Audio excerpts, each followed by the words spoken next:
besoin de toi, maître. Heureuse est la mère qui t'a porté et allaité. Heureux plutôt ceux qui écoutent la parole de Dieu et qui l'observent.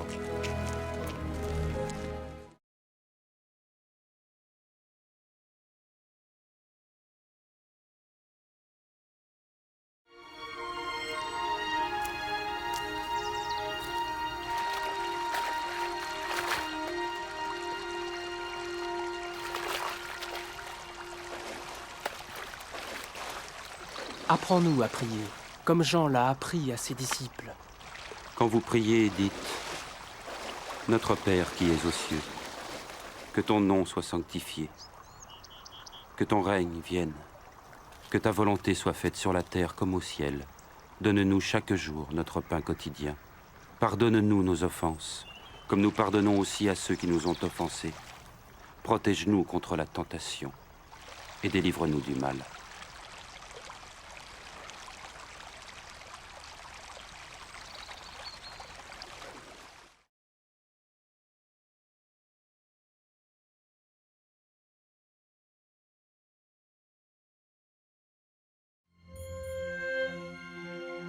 Dans les Saintes Écritures, Dieu déclare que le Messie viendrait pour être le sauveur du monde.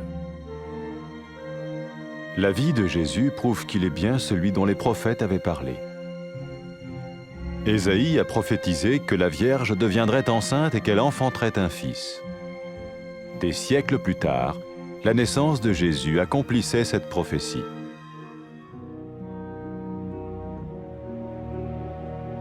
Les Saintes Écritures déclaraient que le saint à naître serait appelé le Fils de Dieu. Cela signifiait que Jésus serait le Fils de Dieu au sens spirituel et non au sens physique. Nous le voyons par sa manière de vivre. Il a guéri des malades, il a pardonné leurs péchés, les a ramenés à Dieu et leur a promis une place dans le royaume éternel de Dieu. Il s'est offert lui-même en sacrifice pour le péché à leur place. Puis il est revenu à la vie, victorieux sur la mort selon le plan de Dieu. Jésus a dit « Personne ne me prend la vie, mais je la donne de ma propre volonté. » La vie de Jésus n'a pas seulement accompli les écrits des prophètes, mais elle a aussi confirmé la vérité de la sainte parole de Dieu. Les prophètes avaient écrit « Ta parole, ô mon Dieu, est parfaite, elle dure à toujours. » Jésus lui-même a dit « Le ciel et la terre disparaîtront, tandis que mes paroles ne disparaîtront jamais. » Jésus est venu pour nous donner la vie dans toute sa plénitude. Mais quand l'homme a désobéi à Dieu dans le jardin d'Éden, il a choisi sa propre voie et ses actions l'ont séparé du Créateur.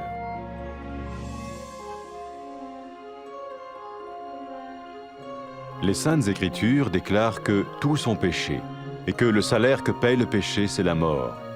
Il s'agit de la mort spirituelle, éternelle séparation d'avec Dieu. Mais tout comme Dieu a donné un bélier pour qu'il meure à la place du fils d'Abraham, ainsi il a envoyé Jésus, le Messie, mourir à notre place. Sa vie, sa mort et sa résurrection restaurent la relation entre Dieu et tous ceux qui mettent leur confiance en lui. Maintenant, non seulement Jésus pardonne les péchés de ceux qui le suivent, mais il les sauve aussi du jugement éternel de Dieu. Ils sont sûrs d'aller au paradis et de vivre avec lui pour toujours. C'est cette vie et cette liberté de la culpabilité et du pouvoir du péché que Jésus offre à chacun aujourd'hui. Cela ne veut pas dire suivre une religion, mais choisir d'avoir foi en Jésus qui dit « Je me tiens à la porte et je frappe. Si quelqu'un entend ma voix et ouvre la porte, j'entrerai chez lui. » Cela veut dire se tourner vers Dieu et croire que Jésus vient dans nos vies pardonner nos péchés et nous rendre tels qu'il veut que nous soyons. Il ne suffit pas d'approuver intellectuellement ce qu'il dit, ni de vivre une expérience émotionnelle.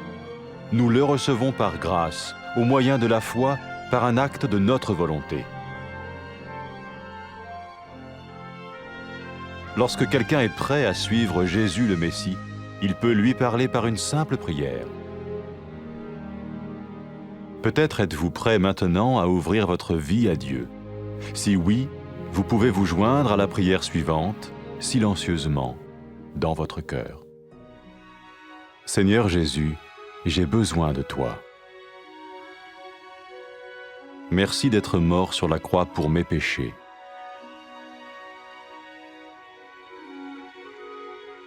Je confesse mes péchés et je m'en repens.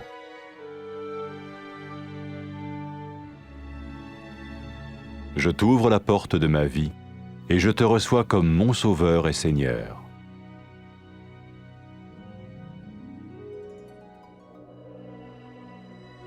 Merci de me pardonner mes péchés et de me donner la vie éternelle.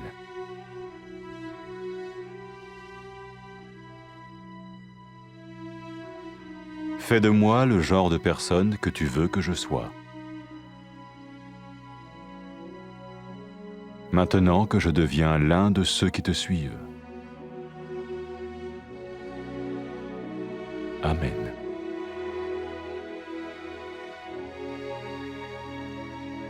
Jésus a dit à propos de ses disciples, « Mes brebis écoutent ma voix, je les connais et elles me suivent. » Pour expérimenter la vie en abondance promise par Jésus, ceux qui le suivent parlent à Dieu chaque jour dans la prière et lisent ou écoutent sa parole. Ils parlent de lui à d'autres personnes et rencontrent régulièrement ceux qui l'aiment et le suivent. N'oubliez pas sa merveilleuse promesse. Tout pouvoir m'a été donné dans le ciel et sur la terre. Et sachez-le, je vais être avec vous tous les jours, jusqu'à la fin du monde.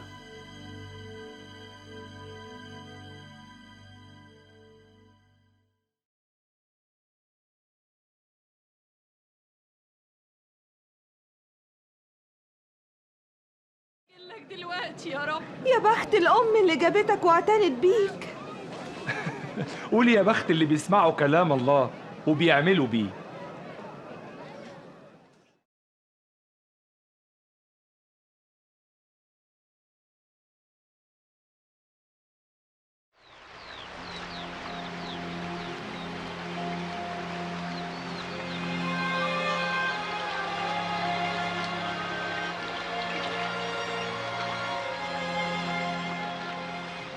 علمنا الصلاة زي ما يوحنا علم تلاميذه.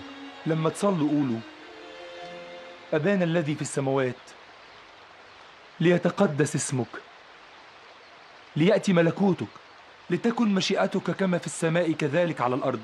خبزنا كفافنا أعطينا اليوم، واغفر لنا ذنوبنا كما نغفر نحن أيضا للمذنبين إلينا، ولا تدخلنا في تجربة لكن نجينا من الشرير.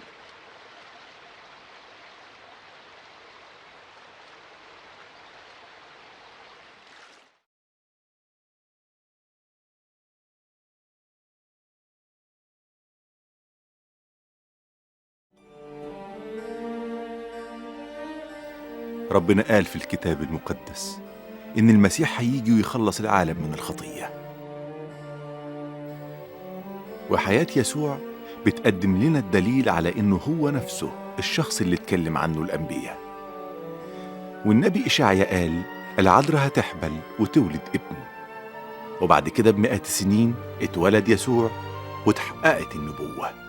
والكتاب المقدس بيقول إن القدوس اللي هيتولد هيبقى هو ابن الله، وده معناه إن يسوع هيقولوا عليه ابن الله، طبعا بالمعنى الروحي مش الحرفي للكلمة. وده بنشوفه واضح في الطريقة اللي عاش بيها يسوع، لأنه شفى العيانين وغفر خطايا الخطاة ورجع لهم علاقتهم بالله ووعدهم بمكان مع ربنا في ملكوته. وبعدين قدم نفسه ذبيحة بدل الناس عن خطيتهم، وقام من الموت وانتصر عليه. يسوع قال محدش يقدر ياخد حياتي مني، أنا اللي أقدمها بنفسي. وحياة يسوع مش بس تحقق فيها كلام الأنبياء، لكن أكدت كلام الله نفسه. الأنبياء قالوا كلمة الله كاملة، وكلمتك يا رب تعيش للأبد. ويسوع نفسه قال حتى لو السماء والأرض زالت فكلامي مش ممكن يزول.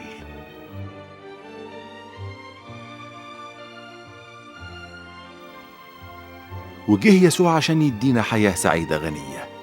بس لما الناس عصوا الله اختاروا إنهم يمشوا في طريقهم، وأعمالهم دي فصلتهم وبعدتهم عن الله اللي خلقهم. والكتاب المقدس بيقول الناس كلهم عملوا الخطية، وبيقول كمان أجرة الخطية موت، وده معناه موت روحي، يعني انفصال عن الله للأبد. وزي ما ربنا بعت خروف ياخد مكان ابن أبونا إبراهيم ويموت بداله، بعت يسوع المسيح يموت بدلنا. وحياة المسيح وموته وقيامته رجعوا العلاقة بين الله والناس اللي أمنوا بيه واتكلوا عليه. ولحد دلوقتي اللي بيتبعوا يسوع مش بس بتتغفر خطيتهم، لكن كمان بيتخلصوا من عقاب الخطية، وربنا بيضمن لهم السماء والحياة معاه للأبد. والنهاردة يسوع بيقدم لكل واحد الحياة الجديدة والتحرر من الخطية وقوتها. ده مش معناه إنك تتبع دين وبس، لكن إنك تختار تآمن بالمسيح اللي قال أنا واقف على الباب أخبط، إن حد سمع صوتي وفتح الباب هدخل بيته. وده معناه إننا نرجع لله ونآمن إن يسوع هيدخل حياتنا ويغفر خطيتنا ويخلينا نعيش زي ما هو عايز. مش كفاية إنك تصدق الكلام ده بعقلك ولا حتى تنفعل بيه بإحساسك، إحنا بنقبله بالنعمة وبالإيمان، وده عمل من أعمال الإرادة. ولما يكون الناس مستعدين يتبعوا يسوع المسيح ممكن يكلموه ويعترفوا له. إذا كنت مستعد لكده تعالى له، قرب منه واعترف بخطاياك وتعهد بإنك تتبعه. يا رب يسوع، أنا محتاج لك. أشكرك لأنك مت على الصليب علشان خطيتي.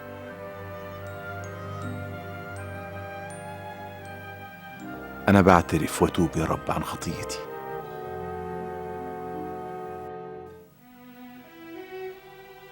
وبفتح باب قلبي وحياتي وأقبلك مخلص ورب وسيد.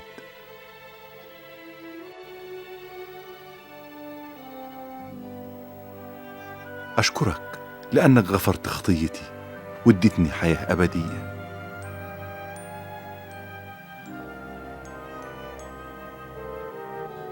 خليني أعيش زي ما أنت عايز يا رب.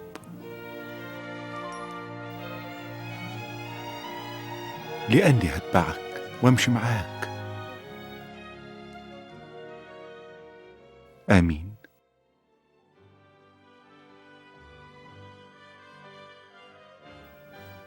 يسوع قال عن المؤمنين بيه خرافي تعرف صوتي وأنا أعرفها وهم بيمشوا ورايا ويتبعوني.